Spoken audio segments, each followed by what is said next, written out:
Stakeholder. In gambling, an independent party with whom each of those who make a wager deposits the money or counters wager. A person with an interest or concern in something, especially a business. In emergency management, any person or entity with a vested interest in the survival and recovery of a given community. You. Welcome to Stakeholder Prepping.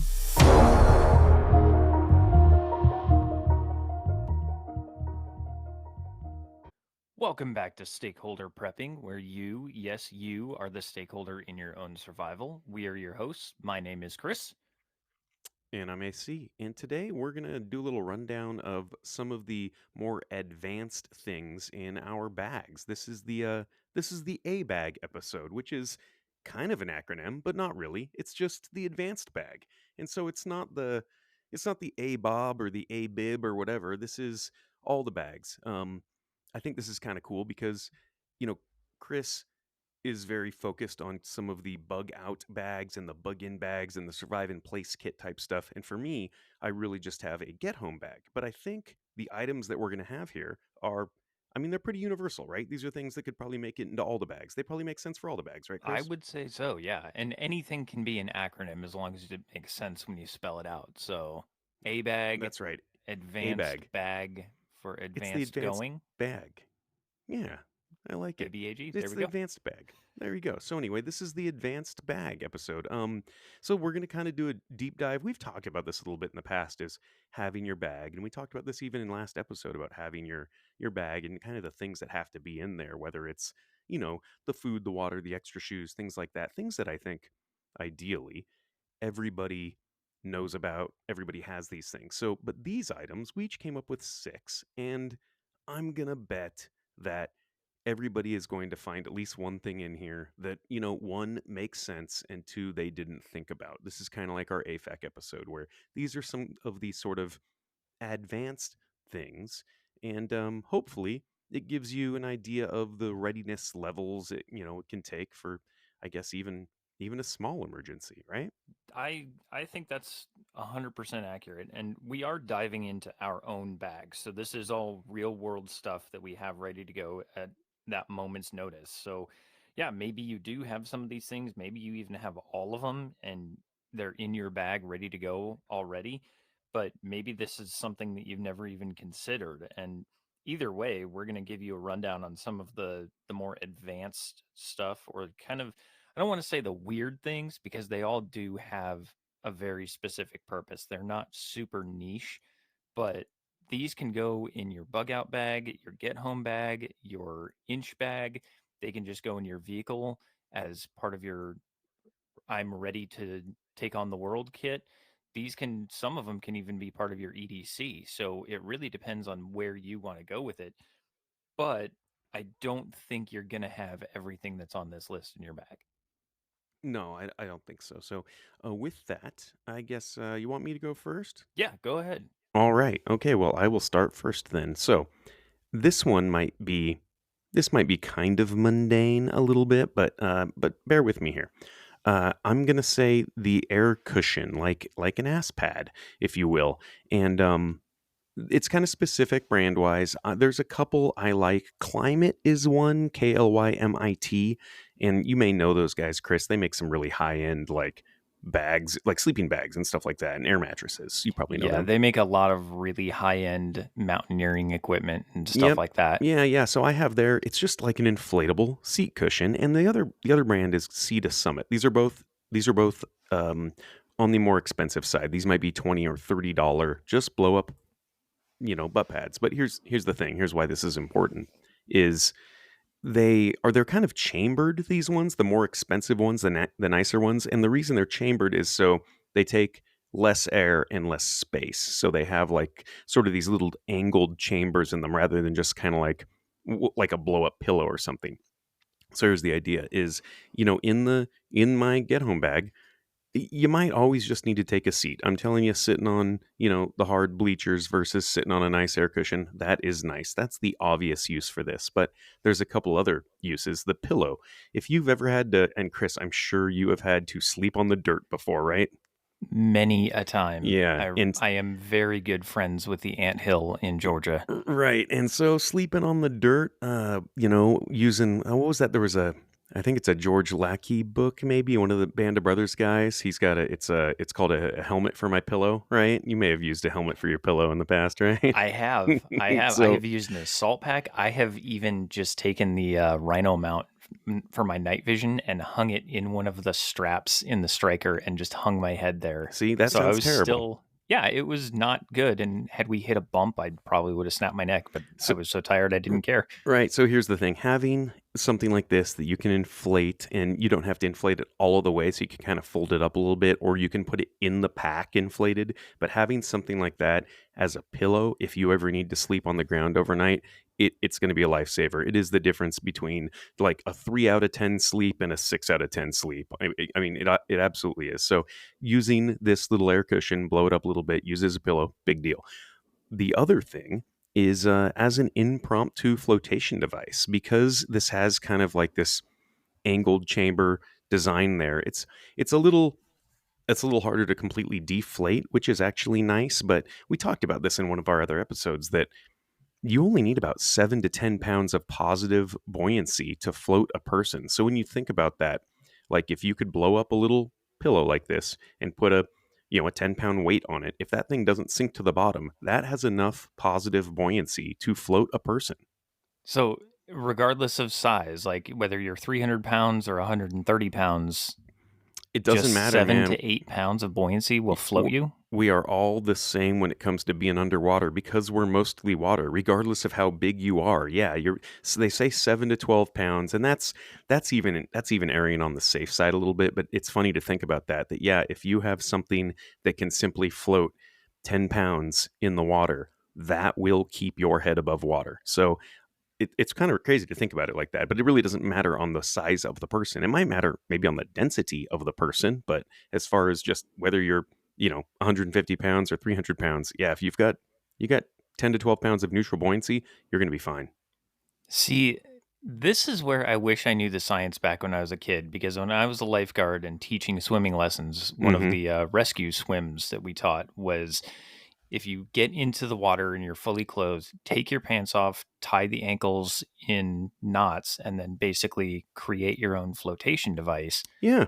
And I never really understood how that worked. I knew it was air that was trapped in the fabric, and Yep. every once in a while you had to reinflate it, but I didn't realize it was such a small amount of force that it took to float you. Super tiny amount of positive buoyancy is all it takes to float you. So as a impromptu life preserver, having a little ass pad like this, and these things, they fold up so tiny. I mean, this thing gets the size of a wallet when it's folded up, and that's kind of the reason that I go for guys like the Climate or the Sea to Summit, because of the way they do their air chambering, they don't take as much air and they don't take as much material to fully inflate. The last thing that you could use one of these for, and this is specifically because of this angled chamber design, um, they can be used as an air splint. If you only partially inflate this thing, because it's kind of got these diagonal air chambers going through with a couple of pieces of cordage, or like Chris, you've mentioned you've got this affinity with these little Velcro ties.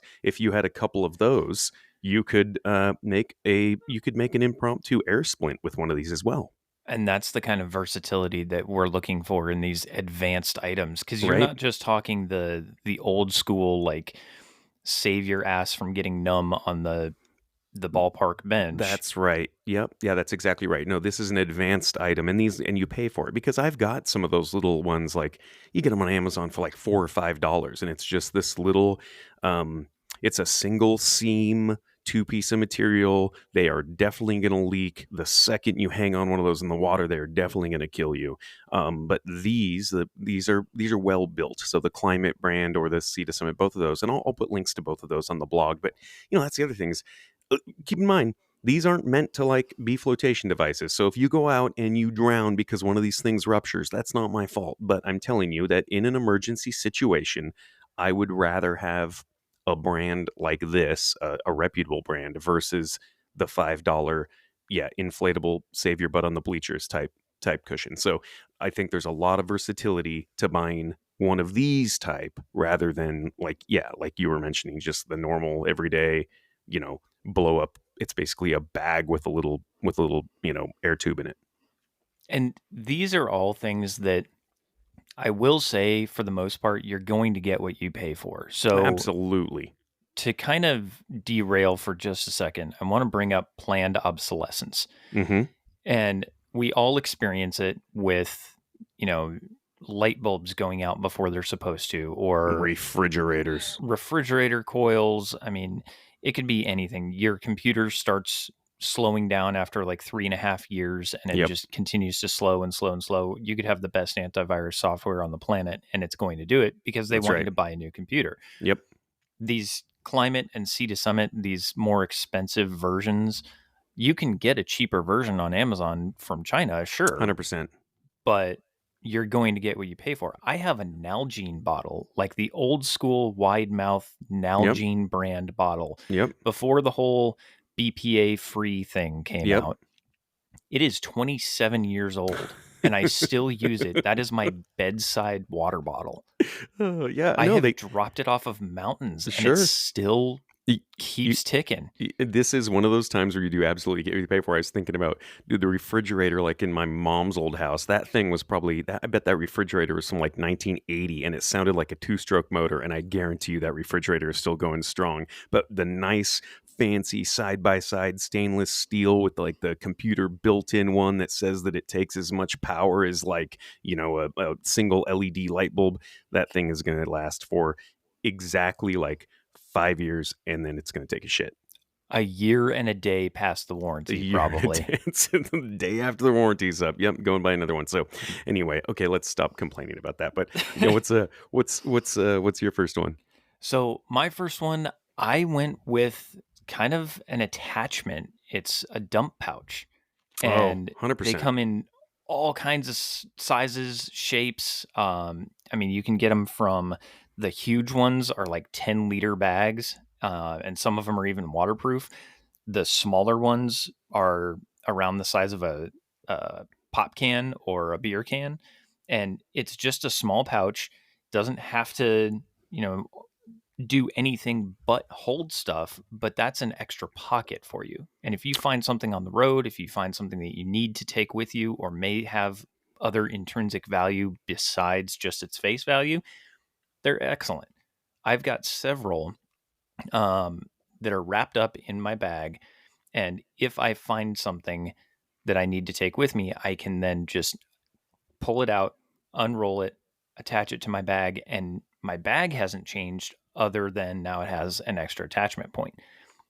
Yeah, that's actually a really good point. And so for people that don't know, Chris, I think the traditional use for the dump pouch is, you'd have it kind of on your strong-handed side, either on like your tactical vest or on a belt, and then you usually just kind of pull a cord and this thing kind of unrolls, and then you can dump like your spent magazines in it. I think that's kind of been sort of the most traditional use for a dump pouch, right? In a tactical situation. Yeah. Yes, it is a very tactical, I won't say invention, but a tactical use for a practical invention. Yeah, And 100%. Oh yeah, absolutely. I mean, the dump pouch is kind of this iconic thing you see on, cops and soldiers and things like that. But in this situation, you're suggesting that you can still have that thing attached maybe to your bag with Molly or attached to your belt probably with Molly. And then, yeah, you just, on some of these, I guess they don't really roll up that tight. Some of them are just kind of flopping around. Some of them have a drawstring. There's all kinds of different ones, right? But you open this thing up and you find something on the road, put it in there, right?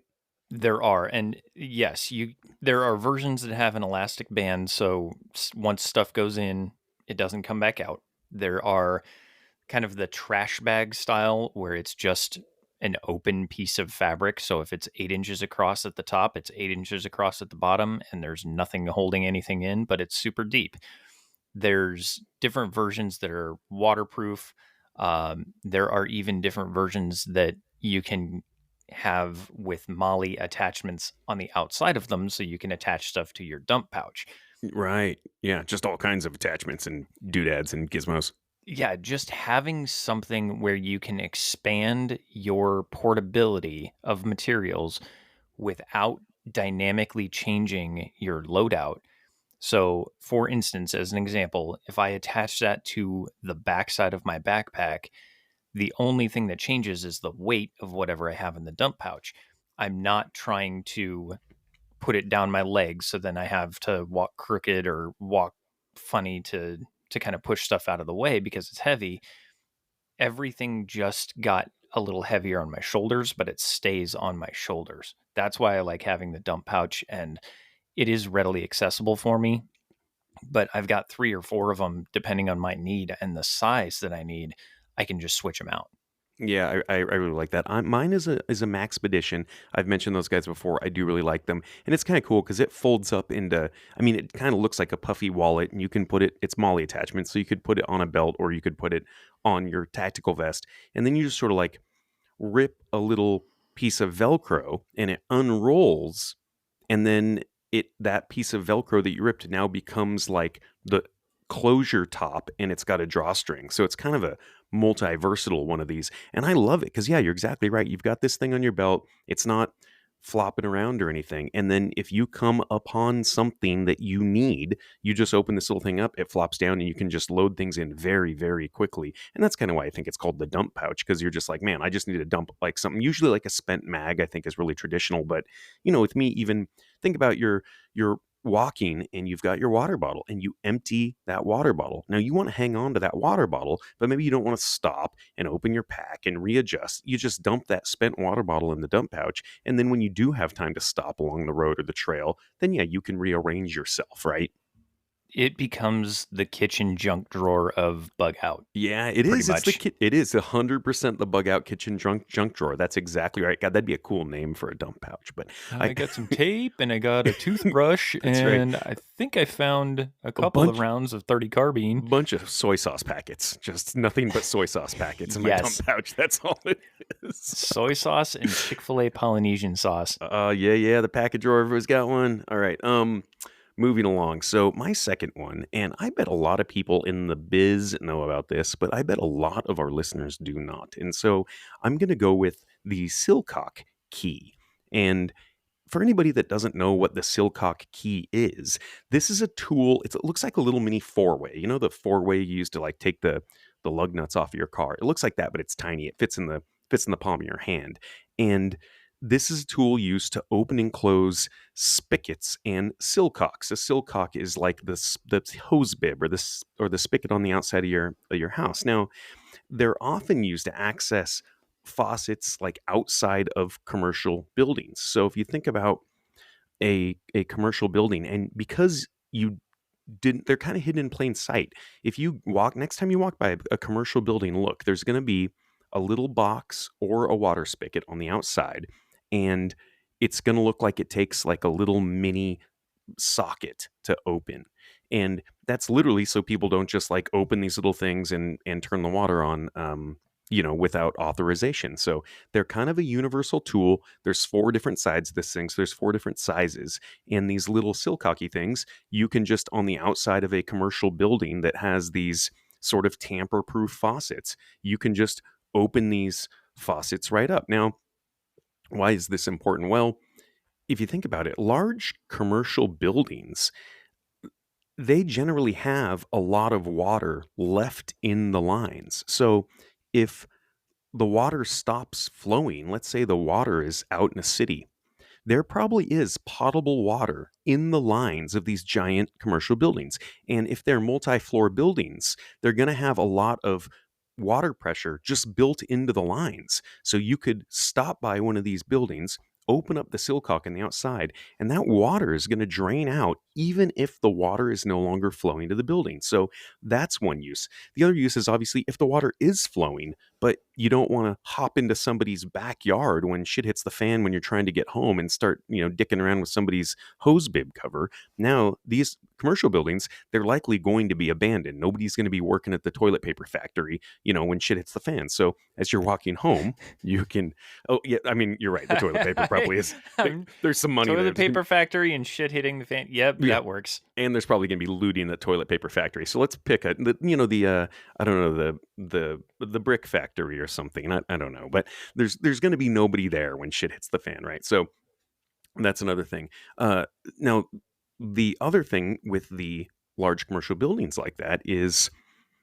a lot of these, there's a bunch of different kinds of fire suppression systems, and without getting into like the NFPA thing, maybe there's some firefighters that listen that could actually fact check me on this stuff, but there are a couple of the fire suppression systems in large buildings like this that are full of water even when the water stops. I think out of the 5 different like main types of fire suppression systems, there's a wet pipe system and a deluge system, and I think both of those kinds, the pipes inside the commercial building are still full of water, even if like the water and power stop. So there are a couple of different kinds of fire suppression systems where there's going to be water in these commercial buildings. So the take home point here is that these large commercial buildings, maybe in the industrial area of where you're trying to get through, there's going to be less people, and there's going to be, generally speaking, potable water accessible on the outside of these buildings if you have to walk home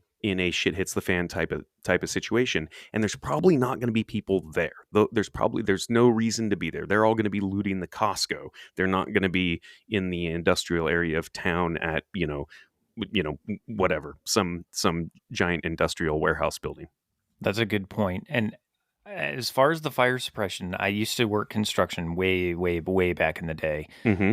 And we had an incident where we were on finishing work and somebody drove a nail into that pre-charged fire suppression system in the wall. Sure. And it drained 3 floors worth of water over the weekend. Oh my gosh. It was bad. But I will tell you from it, kind of that, yes, there is water available in those systems. From personal experience, if you have ever been in a commercial building that has had the fire suppression system go off, one, you want to make sure that you're trying to extract water and not halon. Otherwise, of course. Yeah, you will kill yourself. Yeah, you want to make sure it's a wet fire system, not one that has some kind of chemical retardant or halon or something like that. That's exactly right. So I don't know enough about them. There's a bunch of different types. In a couple of different types, they're usually just sort of gravity fed with water. The other thing I would mention about that is if you are in that position where you do have to access the fire suppression system to get water, make sure that you have a way to filter it or boil the absolute living hell out of it, because when those lines get charged, they oftentimes get left and they don't get cycled out. So it's all stagnant water, and any sort of mold, bacteria, amoebas that are in that water, they just have plenty of room to grow. Right. But with your standard, I guess your standard Silcock or your hose bib, that water is probably that water's probably cycling out more often because that's the same pipes that are running the bathroom and the sinks and things like that, right? Right. It's going to cycle out about every 48 to 72 hours, depending on the usage of the building under normal circumstances. Yep. So that's going to be okay. But those fire suppression systems, they can get pretty grody. We had one go off in the barracks, and it instantly just made everything smell like mold.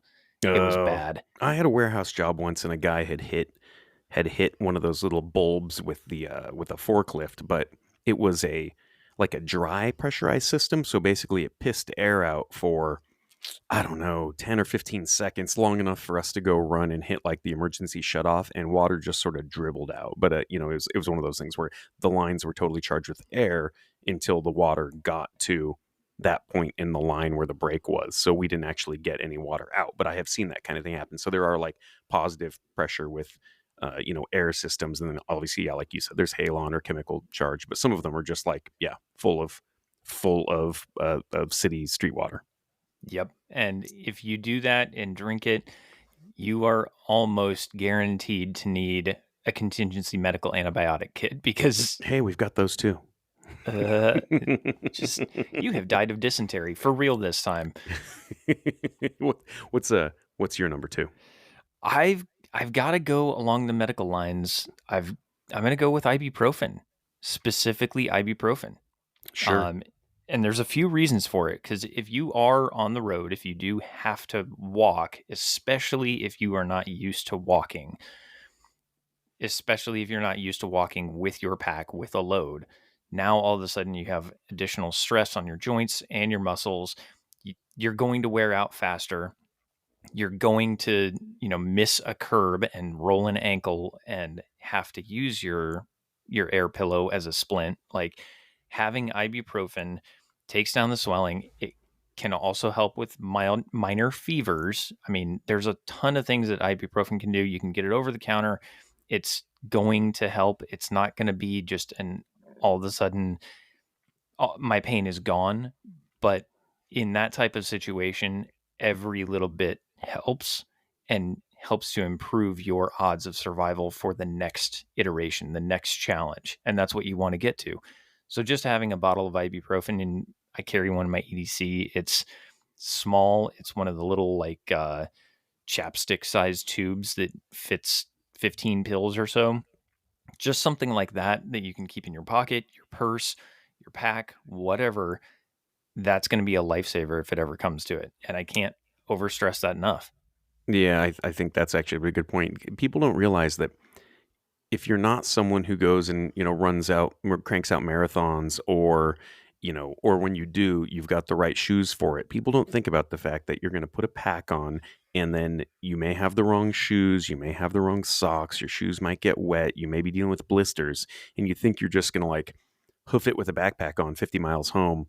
If you have never done that before, oh man, you're just going to be banged up. And then God forbid you have to like sleep outside overnight one night and not in your big comfy bed and get up and do it again in the morning. Dude, that ibuprofen is it's just a savior at that point. It really, really, really is. I mean, it doesn't have to be the big military grade 800 milligram ibuprofen. Take this, drink water, change your socks, but just something to get you by. Yeah, no, that's a really good point. So my third one here, and I'm sticking kind of with the commercial building thing. I don't know why I have like some commercial building fetish, but so my next one is the fire pick. We've talked about them before, which is like an entry tool that firemen use to access um, the outside doors of commercial buildings. Any sort of low security door or a door that doesn't have a deadbolt that you can't open from the outside. There's a company called Firepick that makes them, and then there's one that I like. It's called, this is actually in my pack. It's a little bit bigger. It's called this Millspin Chaos bar fire key, and it's kind of an L. It looks almost like a carpentry square, and on one side it has like a almost like a little like Slim Jim sort of lockpick look to it, and then the other side it has just a little slide in angled piece. And anyway, it's to open those kinds of doors. So just to gain entry into commercial buildings through exterior doors. Commercial buildings, they're solidly built usually. They're built to these big industrial type building codes. And so they can withstand things like disasters, and they probably don't have people in them. So when you think about it, that yeah, people are going to be out looting the Costco, but just big warehouses that are full of things that people do not want in a disaster, that might be a really good place to ride out the storm. And they're big, so you could easily conceal yourself in them if you want to try and get a nap in. So something like this, where you can access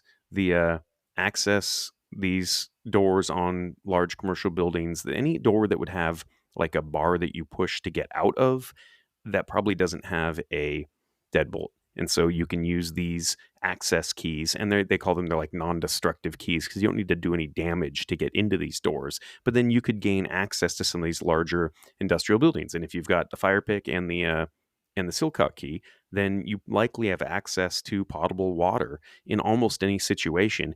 And like I said, usually a larger commercial building is going to be built in such a way that it is going to survive certain natural disasters. And so they might just be a good place to ride out the storm if you've got to rest for a few hours.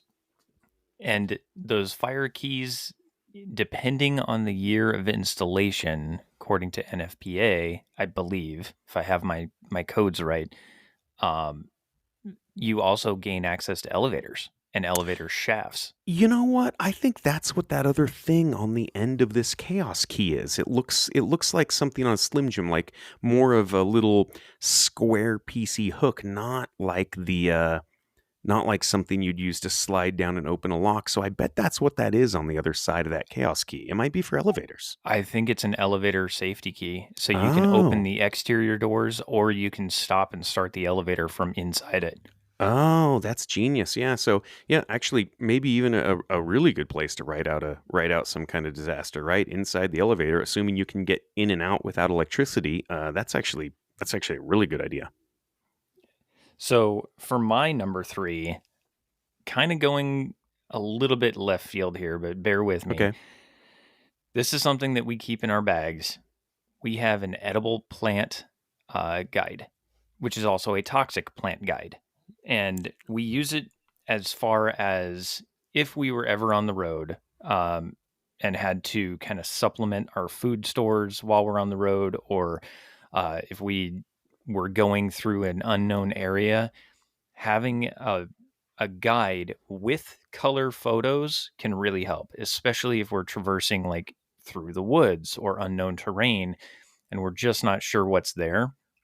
Having something that shows you, hey, that's poison ivy, that's poison oak, that's poison sumac. Now we can avoid it, stay out of it. Uh, Queen Anne's lace versus wild carrots, they look very, very similar. So having that guide could actually save our lives if we got that desperate and hungry. So we also have one for venomous and toxic animals. Um, Kind of, we've got the whole U.S. basically Bibles for both of them. Mm-hmm. But if you got one for your region, if you're not planning on going far, having something like, is that a rattlesnake or is that a king snake or is that just a rat snake? I don't know. I need to look. I'm going to try to look from a safe distance, but I can still identify whether it's friend, foe, or food.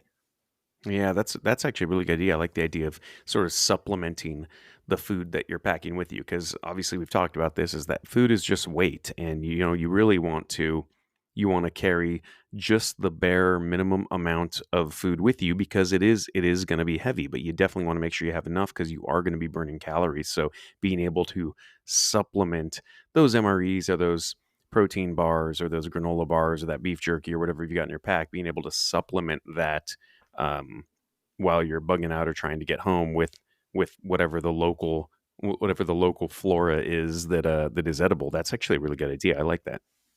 Yay! I did a Yeah. good thing. That's a good one. I never thought about that. But yeah, I mean, that's also one of those things, I guess, having some amount of just basic local knowledge in the first place is probably good. It might kind of suck to be reading that while you're hoofing it, but I get why you would want to have that on the road with you, because if you see something that you're like, hey, that that may be an edible plant or tree, or it may not be, let me reference this real quick. That's a really good idea, especially when the grid is down, the cell phones aren't working.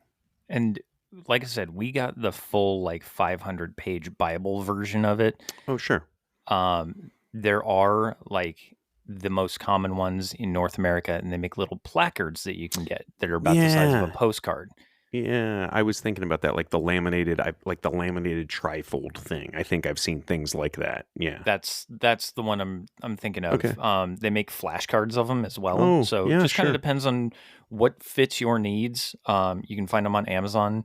Mm-hmm. If you go to the used book section on Amazon, you can get actually really, really good deals on stuff like that because they buy them from libraries when they replace their stock. So Well, then yeah. they just send you the used book. I think Grimm may have some of those in there. They have that big giant playing card set, and it's funny. One of our listeners actually told me just this week that he had used our code and gone and picked up a big set of these Grimm card, not like the metal Grim card, but like just they're like playing cards. They are a playing card, like a bunch of decks, but they have all these different like survival tips and tricks. And I think Grim does have a lot of the edible plants, what to do with them, which ones are good for medicinal uses and all that kind of stuff. So there's some cool stuff to check out there. If you go to Grim and use our code prepping, you can get their sets of cards, and that's kind of a cool thing to have, because then you've got playing cards to kind of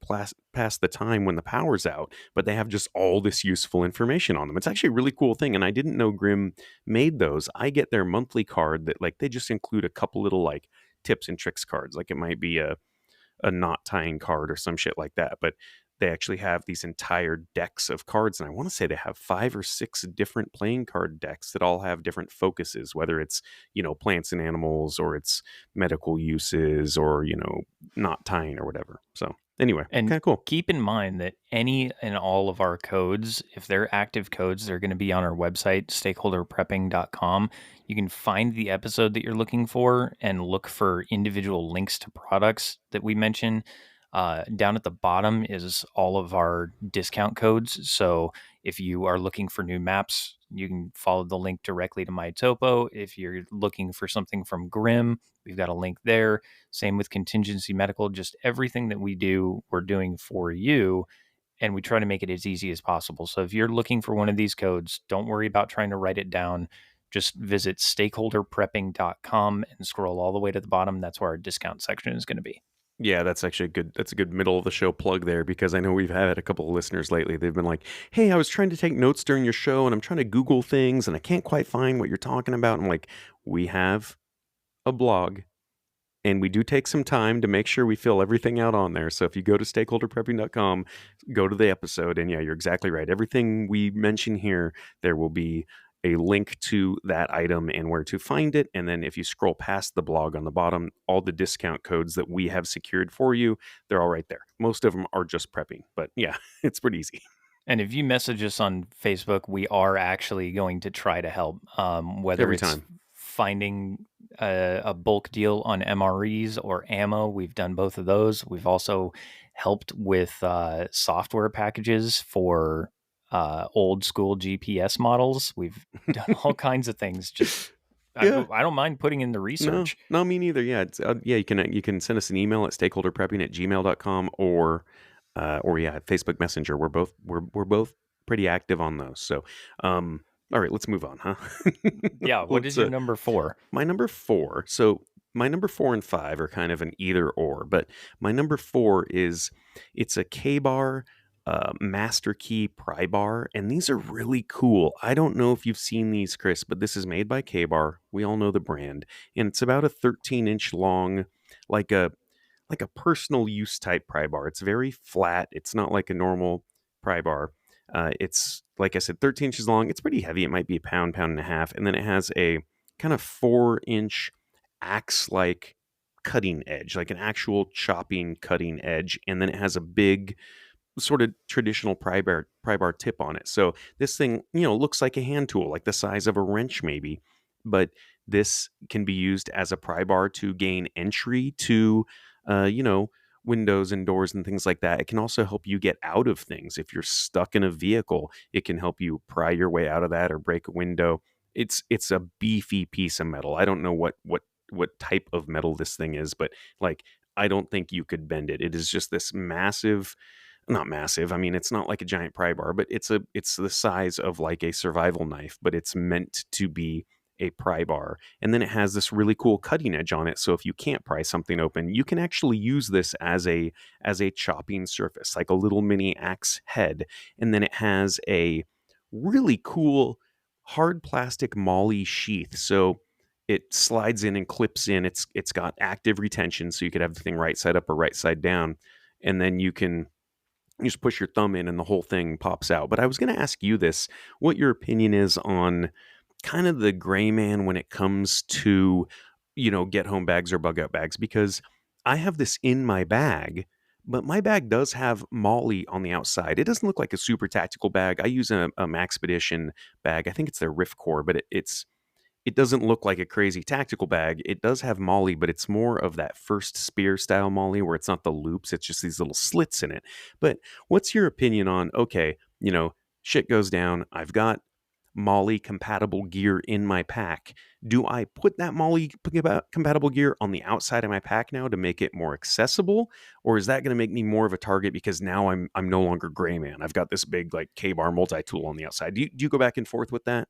I do. I think it depends on your situation, because if you are going through a densely populated urban downtown business center and you've got a giant ass K bar on the back of your pack, you're going to call attention to yourself. Right. Versus if you're going through the middle of kind of a backwoods town, you just look like anybody on the road.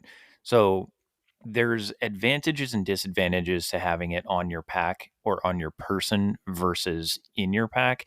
Yes, it's faster to get to, but it does call more attention to you. And whatever you do, just make sure that you're familiar with your own layout because you don't want to be reaching back with your left hand when your knife is on the right side of your pack. Right. Yep. S Yeah. I guess it's all about standardization, right? Meaning that whether it's in your pack or it's on your pack, it's always in one of those two places, right? It's you always know I'm always going to reach up with my right hand. I know that I'm going to use my right thumb to release that thing and I'm always going to get it off. Or if I've got it in my pack, I know that it's the middle pocket. I use this zipper and I can get right at it. So yeah, I guess that's true. Wherever it's going to be, make sure it's always in one of those standardized spots, right? Precisely. And there are a couple of ways around it. So, depending on the size of the knife and the size of the molly sheath, you may be able to strap it around your backpack straps all the way down by your butt so that your dominant hand can draw from a concealed position with your knife and it doesn't show to everybody on the street. Yeah, that's actually a really good point too. So anyway, the K-Bar Master Key Pry Bar, I like it. They're not cheap. It's made by K-Bar, but oh my gosh, it's just an awesome tool. It's just unlike any kind of other tool. And I know there's a lot of you go on Amazon and type in Pry Bar, you're going to get the phone book, but this one in particular, I've used it.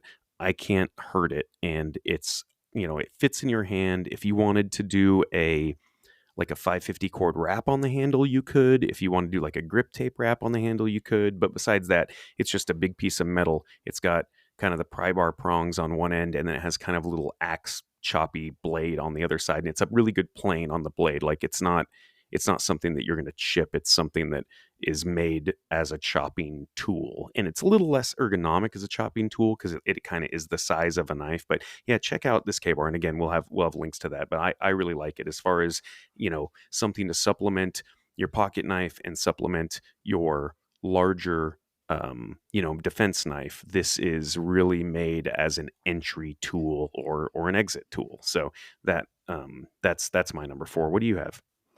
My number 4 is pretty simple, but it makes a lot of sense when you think about it. We keep about $400 in small bills in our go bag, mostly because if not necessarily that if we had something happen, we only want to use cash. We want to grab the wallet, we want to have our ID, debit card, credit card, anything like that.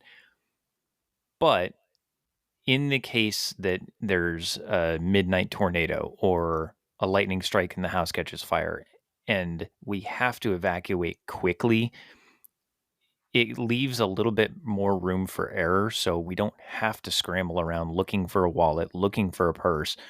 Let's get to the truck. We know we've got enough cash for at least one night and we can come back and look at the destruction and find our wallets tomorrow, but we need a hotel tonight. So we keep about $400 cash, smaller bills. It's not just $400 bills. Because if something, if the power is out and the store is only accepting cash, I don't want to give them $100 bill and get no change um, for a $1.50 candy bar. I'd rather Yep, sure. lose the 50 cents in change on the ones. But that's something that I think a lot of people don't do, or they keep cash in a secured location that if something happened, it's no longer accessible or easily accessible. So just having it on hand, maybe it's hidden in your vehicle, maybe it's in your tornado shelter, in your survival bag in there, so that if you do have to use that shelter and then have to leave it because of damage, now you can go stay someplace and not have a problem. Yeah, that's a good one too. And it's it's interesting because when we talk about cash, I think a lot of people have it in their head that either you're going to be able to use your credit card or you're only going to be trading in like gold and pig manure. You know what I mean? Like nobody realizes that there are these sort of lesser events where like maybe it's just a power outage, maybe it's a forest fire, something like that where it's localized, it's not the end of the world, but yeah, you're not going to be able to use a credit card, but cash is still king. And I think people have it in their mind that there's not going to be these little disasters. It's either going to be the end of the world as we know it, and it's just going to be like lead and bullets and gold bars, or I'm always going to be able to use my credit card. And you've got a very good point that cash is still king, and 99.9% of the time, US dollars are going to be accepted just about everywhere, right? And if you come up on that food taco truck at 2 o'clock in the morning and you've got cash and their debit card machine is down or whatever, you can still get tacos. And Or they're that's closed. Or, no one. No. What I'm saying is this has happened before, where you go to the taco truck, it's 2:15, and they closed at 2. If you've got cash, they will still serve you. oh yeah. Oh Like yeah. if they don't have to run the card machine and all that kind of stuff, if you just want to throw them a couple of bucks, absolutely. No, they will still serve you. So that's no, you're right. Cash is always king, and cash will be accepted even when there are these, the minor disasters that we're more likely to encounter. Um So what do you got for 5? so my number 5, like I said, this was an either or with number 4. My number 5 is it's called a SPAX, and I don't know if you've ever heard of one of these, but SPAX, like Sierra Papa Alpha X-ray. They're made by Ontario Knife, which Ontario Knife is an American company. These are American made. It's a very cool tool. Look up the Ontario SPAX. It's it presents as a hatchet. It looks like it's a small hatchet. But it's got a really decent knife blade on it. It has a hatchet blade, and it has like a pickaxe back. So as an entry tool or a fire tool, they're awesome. They're, like I said, about the size of a hatchet. They're about 13 inches long. They're a little larger than the K-bar pry bar. But the one thing I like about them is they've got a very wide, like a broad blade. It's this big broad blade, and in the blade is this weird looking little hole, and that hole is both a gas valve wrench and a fire hydrant wrench. So you can open a fire hydrant with it, and you could shut off the emergency gas valve anywhere. So it's just a really, really cool tool. And have you ever seen one of these, or have you looked this up?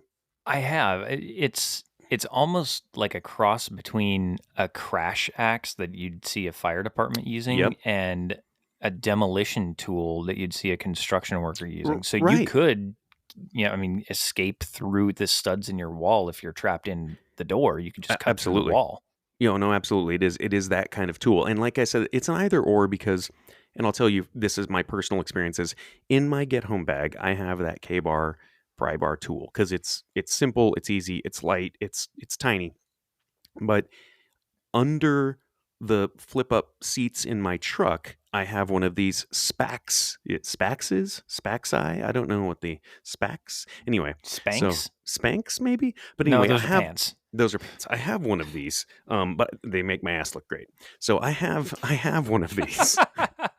I have one of these, and it's under the flip up seats in my truck. And yeah, it's a little bulkier. Like if you had that in your pack, it's going to take up a lot of your pack. But it does have a MOLLE compatible sheath on the outside. But I just like it because as like an entry tool or an exit tool or this pickaxey tool, you're right. As you could enter pretty much any wooden structure with this. You could blast through, the the walls if you had to with a tool like this. It's got this really capable pickaxe thing on it. But then I like the gas valve because you think about, for me, I'm on propane at my home. I have a couple of propane appliances in a big buried tank. And first thing, because we are susceptible to earthquakes, and first thing, if an earthquake ever happened ever, first thing, I grab my SPAX and I'm turning off the gas valve at the house. That's the first thing that happens. So, you think about this, if you're like me, where you've got all this stuff I don't know, you've got some weird fetish where you want to sleep in a commercial building overnight. I don't know. But first thing I would do if I was going to use my fire pick and enter a commercial building or use my Silcox key and try to harvest water from a commercial building, I would want to turn the gas off after some kind of earthquake because you don't know if that propane or natural gas valve is pissing out and it could explode. So having something like that where you can do that, and then obviously the ability to turn on a fire hydrant or a fire suppression system, there's some utility there too. So check out the Ontario SPAX. We'll put a link to it. I just think it's just a very versatile tool that has there's just a lot of practicality and a lot of versatility from all the different angles and blades and pickaxes and wrenches on this thing. And it kind of falls into line with the multi-tool use, but it's not a pair of pliers and a knife and a fish That's scaler. right. It's very versatile in a different application. Yep. So my number 5 kind of falls along those lines. It's a small weapons and or bow maintenance kit. So weapons cleaning kit. It's uh, a utility knife and a carbon scraper and a couple of weapon specific tools, but it's got screwdrivers and hex wrenches and all kinds of different general tools in there because you never know what you're going to come across that just needs a simple fix. And if you don't have the key, you're spending, valuable time trying to fix something that if you have the right tool, it's already done. So So is this a tool that you have specifically, or a kit that you built yourself, or is there one in particular that you like? I just built the kit myself. I can find links to a lot of the weapon specific stuff, but it's really just what is going to fit your needs. I know I've got a Gerber multi-tool in there, Gerber or Leatherman, I can't remember which one. I've got some metric and SAE uh, hex wrenches in there, so I can basically play with any sort of hex key that or hex nut that needs to be done. Like a fix-it sticks or those kind of guys. Yeah. Yeah. And then we also have the small screwdrivers, the multi-headed screwdrivers for like fixing glasses. That's a Oh big yeah. thing. Because if you do wear glasses and you don't have contacts, if they break, you're, for lack of a better term, you're just fucked. You Right. can't see shit. So Yep. may as well give up, or you can fix it. So it's just a general toolkit. It's small tools. It's only about the size of my cell phone, maybe a little bit thicker. But it's pretty small. It just fits in a pouch on my pack, and it goes where I go.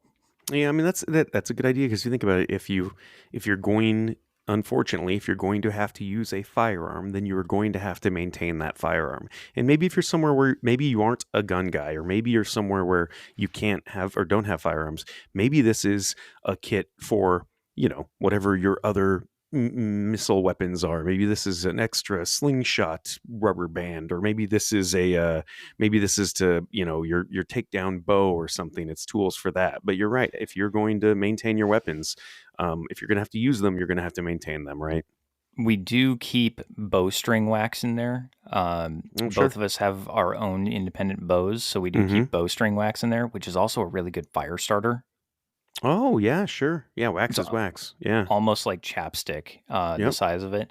And then a couple of, super small other things like um, there's couple of band-aids in there because when you're doing stuff in a rush, you're gonna nick your fingers. You don't Yep. need to find the first aid kit, so we keep band-aids and stuff like that in there. But it's just a general small toolkit that we can do a lot of stuff with.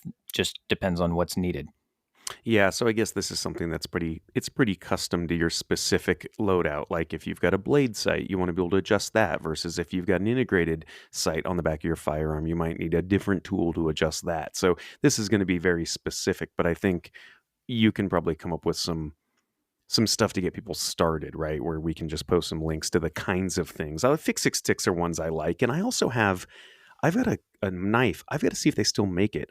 I have a Crimson Trace knife. I think it's made by Columbia River Knife and Tool. Like it was a joint deal they did, but it's kind of cool. It's got like the little tiny, uh, Allen wrenches that Crimson Trace sights use specifically, and it's got little tiny screwdrivers on it and stuff like that. But if you've got a weapon that has a Crimson Trace sight, this pocket knife has basically every single kind of adjustment and tool and Allen key you would need, for that specific sight. So yeah, I guess this is something where you kind of have to make this custom to your own personal loadout. I think the only other thing that I would mention that we've got in there is a small, like a 2-inch by 1-inch wide sharpening stone. I was going to mention that. I was gonna say sharpening stone. It got me thinking, thinking about like the Ontario Spax or the K-bar entry tool. It's one thing to have a knife where you're gonna have to sharpen it here and there, but it's another thing to have an honest to God like chopping tool. Those blades are going to be they need to be maintained if you're going to be using them in the field. Absolutely. Yep. All right. So, what is your number 6, your So final item? this is my final item, and this is gonna seem kind of weird too, but everybody has like their expensive and or creative ways to start fires. Everybody's got I've got magnesium filings and Vaseline soaked cotton balls that I shove into a McDonald's straw, and then I use like a curling iron to cinch the ends down and weird shit like that. Um, I'm going to go with a road flare. And people do not understand the versatility and utility of a road flare. They start every time. You can't put them out. They just keep burning. And they can be used for a signaling device. They can work in the rain. They can ignite wet wood. And I just think that, I guess in my pragmatic mind, if I have to walk home or walk, to my bug out location or walk to, my rally point. Ideally, my get home bag is put together in such a way that I'm not going to spend more than one overnight on the road. I don't expect to be walking further than that. And that means that likely I would only want to slash have to start one fire. And so rather than having, like the magnesium shavings and all the different kinds of weird fire starters and stuff like that, single road flare, and it can be used as a signaling device. It can start anything on fire. It will burn anytime. And what I've done is, just to save weight and a little bit of space, is I've taken a road flare and cut it in half. You can cut a road flare in half and then you can seal the end. Like, you can use wax, obviously do that outside in case if you're going to melt wax on it, do that outside just so you don't ignite the road flare. It's not going to blow up. It's not a bomb, although it looks like dynamite. It is not. But just to keep it, just to keep all the stuff in the end of there. And so you can have a shorter road flare because they burn for however long they burn for, half an hour, or whatever. You probably don't need that much burn time. But as a signaling device, as a fire starter, man, go simple, keep it simple, stupid. And a road flare is just the simplest way to do that. It's got its own igniter. It's not going to go out. It's going to be a great signaling device. You may even need to use it as just a simple road flare if your car breaks down in the middle of the road or something like that. There's still utility in simply having a road flare, but for the other utility of this, like if you needed to start a fire, it's just a very simple, easy, pragmatic way anybody can start a fire with a road flare. So that's my last one. I think the other thing that you could use it for, if you are in an area with predatory animals like coyotes, pumas, anything like that, you could use it as a wildlife deterrent if you do have to spend the night on the road.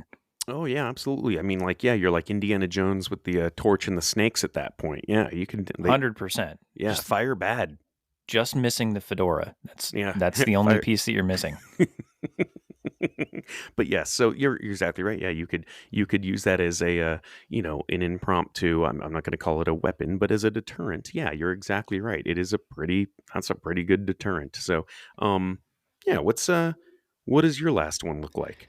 So the last thing that we have is, and we each have one, one for her bag, one for mine, but Long Singer is the brand. It's called a rain cape. And it's basically a poncho that has Velcro down both sides so you can actually pinch it and it seals off.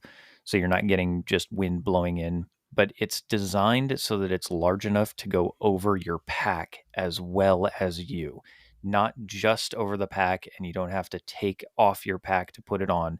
It will cover both you and your pack.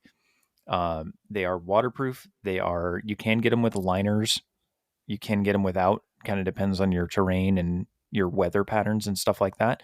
But we keep them because the XL version that we have, I'm 6'3", and if I don't have my pack on, it goes all the way down to like my mid calf point.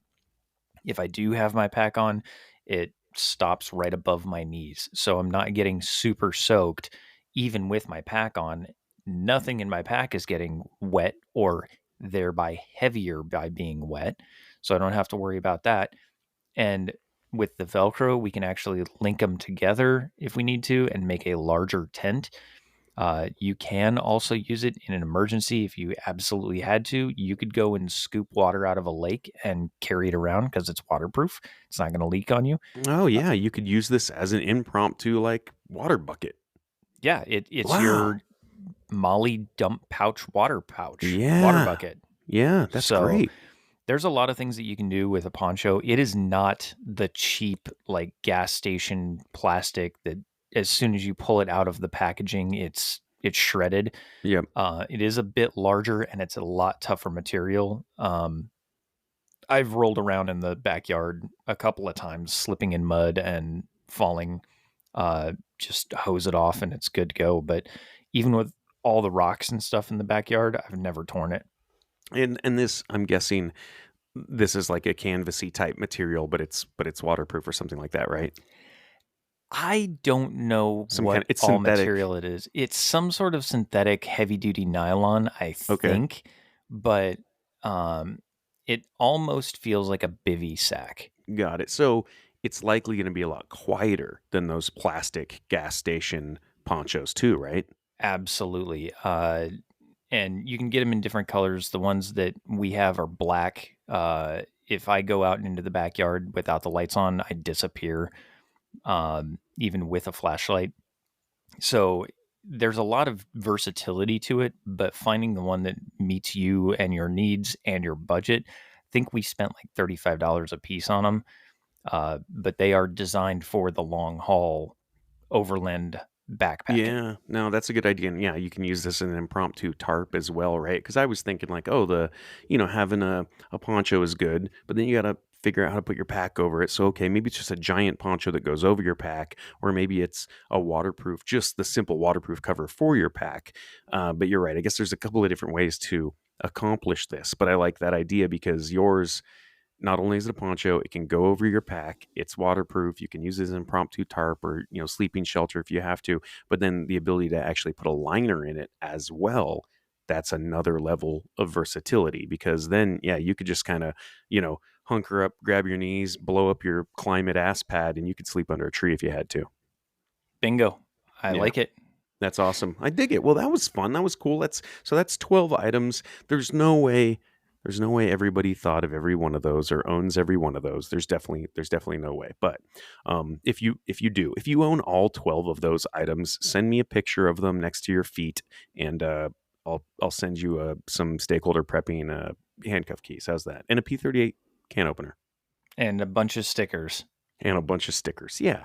But yeah, there's no way. Actually, you know what? I don't even care. I don't need the feet pics. Just send us an email and say I want some handcuff keys and some P38s and some stickers, and we'll just send them to you because we still have some. Our friends at Shomer Tech sent us They sent us a bunch. a bunch of I was these. not expecting that. Me neither, and in custom stakeholder red, and they're just awesome. We've sent them out to quite a few listeners. A lot of people have asked, and we've put the money into the postage and thrown those in for you. And yeah, they're awesome, man. I've got a couple of those in my pack now. I've got one, like I said, in my couple pairs of pants that have like that slit in the back by the waistband. I've got them in there, and you just don't notice, and they go right through metal detectors, and they're just really cool. So yeah, if anybody wants one of those, let us know. We'll hook you up. Absolutely. So I think that about wraps us up for this week. I know next week we're going to be jumping into some of the offhand emergency navigation because we I got a think lot of feedback from episode 15 in the land Yeah. navigation. Was that 15 was the land navigation episode? Yeah, we got a lot of really good feedback. And so I was going to do we should do some little like just the funny tips and tricks stuff. I think it'd be cool just to do just sort of a fun episode on stuff like that. So, yeah, absolutely. That sounds fun for next week. Perfect. Well, we will see you back here next week. Again, thank you for listening. We could not do this without you. But until next week, remember, you are your own stakeholder.